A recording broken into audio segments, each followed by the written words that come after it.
Hey, what's up guys, Ian Fins here, and today I'm gonna share with you how to build a home YouTube studio, especially in a small space like this. Let's get started.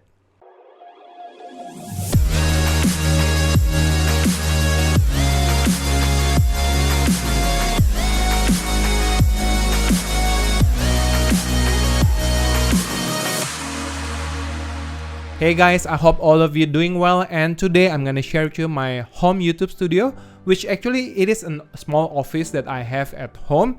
The size is about 2 by 3 meters, so it is really tight. And I believe for most of us, when we first started our YouTube, mostly we will do it from home. We don't have a dedicated space or office for it.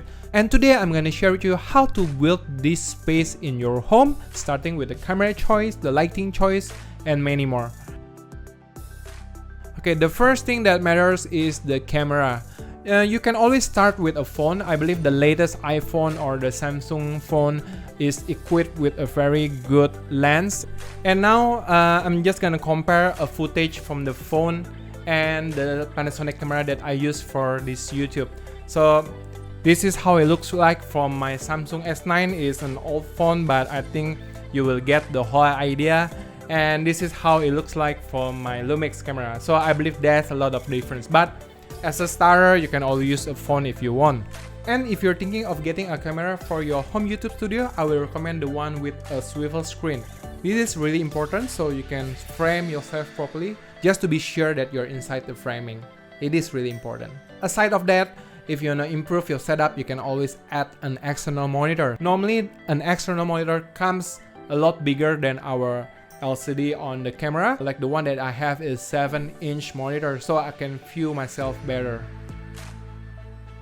If you're done choosing your camera and it happens that the camera is a mirrorless camera, then you will need a right lens to go with it. And in such small space like this, a wide angle lens is really crucial. If you are in a budget, you can always use a kit lens like this lens from Lumix.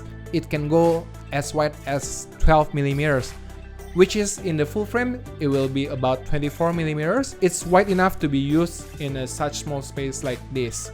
But the downside about a kit lens is the apertures. This lens, you can only open it up until f3.5, which means you will need more lights on your shots. Don't worry about the bokeh, because in such small space like this, we don't really need a bokeh, so a kit lens will be just fine. If you think that the kit lens is not enough for you, then there are a lot of options in the market that you can choose. Like the one that I'm using right now is the Olympus 7-14, so it's about 14 to 28 millimeters in full frame. It is really wide. I can use it everywhere in this room and it will look just fine. Lighting plays a really important part when you're creating a video, and the one that I chose for my YouTube studio is an LED panels from Godox. The reason why I'm choosing an LED panels is because it doesn't take so much space. It is a lot slimmer compared if I'm using a light dome or a softbox. And if you happen to have a bigger space for your YouTube studio, I will recommend to use a light dome or a softbox. One of the most popular choice in the market that normally the YouTuber use is the one from Apertures. If I'm not wrong, is the Apertures 120D. You can add a light dome with it and your picture will turn out really soft and good. And as for the camera and the lighting support, I'm not using any tripod or light stands on my YouTube setup, because I find that in such a small space like this, a tripod and a light stands will make it looks really cluttered and makes you really hard to move around on your studio. So the choice that I have is the one from Manfrotto. I'm using their Autopole. Normally they use this to put a backgrounds, but in this case I'm using this to support my lightings and my camera.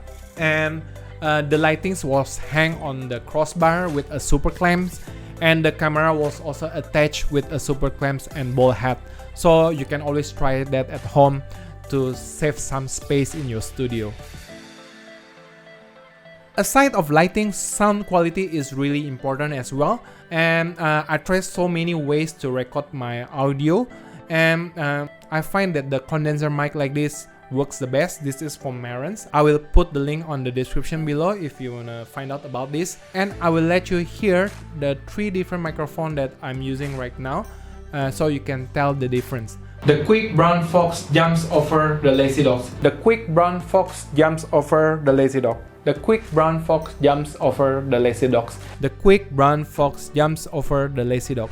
The quick brown fox jumps over the lazy dogs. I find that this one is the best, but the choice is yours. The last tip how to create a YouTube studio at home is to make your space looks cool and neat. And because I'm using this space not only for YouTube recording, I did most of my work in here as well. So I try to make this space look very neat. The way I do it is I put all of my stuff in a black box and I put it at the shelf behind my desk. So as you can see now that there is not much things happening on my computer table. It looks very clean and it looks good on my camera. Aside of that, adding a decorations on your YouTube studio will improve the look. So as for me, because I like plants in my house, I put several plants in here, like a snake plant on my right side and photos up there, just to make it looks good. Aside of the key lights on the YouTube studio, having an ambience light on the background will improve the final output of your video. Okay guys, that's all for today, and I hope this video will help you to set up your home YouTube studio, especially in a small space like this. And if you like this video, hit the thumbs up button and subscribe, and I'll see you till the next episode. See you guys!